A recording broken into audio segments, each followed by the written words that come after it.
En fait, c'est possible, mais l'idée de relation gagnant-gagnant, c'est vraiment une théorie qui est difficile à pratiquer, à appliquer. Parce que l'Afrique reste quand même dans la hiérarchie des pouvoirs et des puissances du monde, quand même, si vous voulez, dans le bas des choses.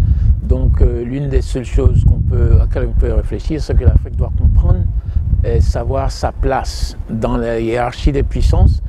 Ben, ça ne veut pas aussi dire complètement que l'Afrique va rien gagner. L'Afrique peut quand même gagner quelque chose selon sa place. Et je pense que c'est très important que l'Afrique comprenne ça et en tire profit. Et c'est ça l'élément de gagner-gagnant pour l'Afrique. Mais l'Afrique ne peut pas se comparer par exemple à l'Amérique ou à l'Europe, sinon à la Chine. Donc il faut être réaliste. Donc dans ce réalisme-là, il faut comprendre la place et la place des puissances et la place de l'Afrique. Donc si on comprend bien ça, on a un sens de l'harmonie dans l'ordre des choses et l'Afrique peut gagner une partie de cette compréhension. Et c'est ça pour moi l'importance. Comprendre d'abord ce que l'Afrique peut offrir, comprendre le rôle de l'Afrique en tant que petite puissance ou bien une place, le rôle de l'Afrique dans le concert des nations. Mais aussi plus important, que l'Afrique se positionne pour changer les perceptions vis-à-vis de ce qu'elle est et ce qu'elle peut faire.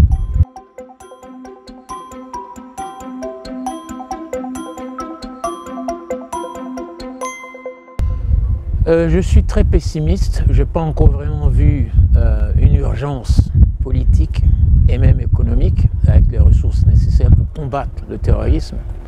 Il y a beaucoup de débats sur ce que ça veut dire le terrorisme. Il y a beaucoup de débats sur le néocolonialisme.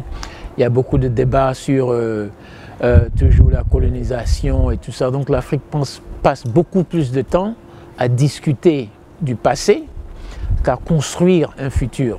Bien que beaucoup nous diront, si on ne connaît pas notre passé, on ne peut pas construire un futur. Ce n'est pas toujours vrai. Il y a des gens qui peuvent commencer sans connaître leur passé. Mais c'est vrai que le passé vous permet, par exemple, de savoir un peu ce que vous ne devrez plus faire.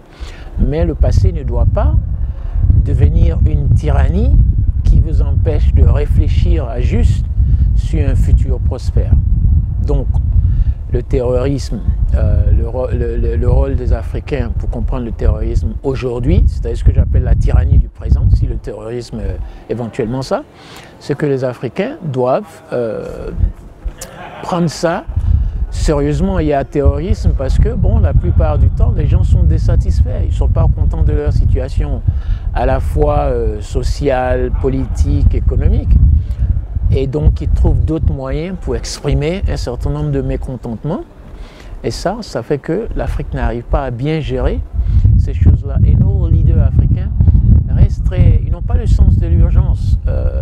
Il y a plus d'intérêt, une passion émotionnelle au terrorisme qui se passe à Paris, ou bien à Londres, ou bien aux États-Unis, plus que ce qui se passe chez eux à la maison. Donc s'il y a une bombe qui explose à Londres ou à Paris, les leaders africains, il y a 2 jours, ils prennent l'avion, ils vont là-bas se présenter. Mais quand il y a un terrorisme en Afrique, les leaders européens ne viennent pas chez eux. Et ça leur dit rien. Donc c'est ces petites contradictions qui font que il y a un sens de... pas vraiment laisser aller, mais il n'y a pas un sens sérieux pour vraiment gérer les questions de terrorisme.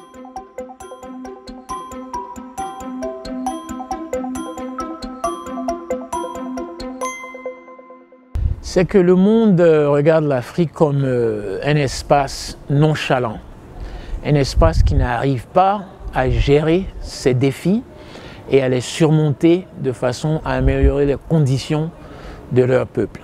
Ça, c'est l'une des plus importantes perceptions que le monde a de l'Afrique. Donc évidemment, l'Afrique est associée aux questions de pauvreté, famine, mauvaise gestion, gouvernance lamentable et bien entendu les questions de leadership qui ne sont pas vraiment très efficaces. Et ça, c'est vraiment ce que je peux dire pour ça.